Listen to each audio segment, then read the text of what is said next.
ચા નાખી રકાબીમાં ત્યાં ઊભી રહી ચા પી દીધી ને પછી બોલી કે જો ભાઈ અહીંયા સૌરેલી નથી આવતું, આ ગામમાં બીજી બસ નથી આવતી એસટી, એટલે તું ચા પી જલ્દી પાદર ભગવદા બસ સ્ટેન્ડ બાજુ, નહીં તો ચાલતા જવું પડશે.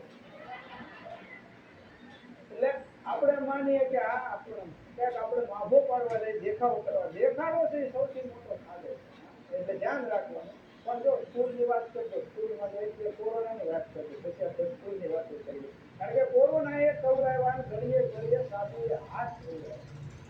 આમ તો ખરેખર આ બેક્ટેરિયા મોબાઈલમાં બધામાં બેક્ટેરિયા તમે કોઈને હાથ મેળવો બેક્ટેરિયા સફાઈ કરીએ આરોગ્ય જે ગવર્મેન્ટ કે સ્વચ્છતા અભિયાન, આ તો આપણે સાફ હાથ અને ખરેખર સાફ સફાઈ રાખવી, એ કોરોના આપણને શીખવાડ્યું. તમારા ગામમાં એક ભાઈ સેનેટાઈઝર મંદિરમાં ભેટમાં આપ્યું, મંદિરમાં ભેટમાં આપ્યું તે ડોશીમાં માજી ગયા અને એને તે શરણામતમાં નવું અપડેટ આવ્યું, આમાં બે પિચકારી મારીને આમ કેવી રીતે મોઢું બગાડ્યું,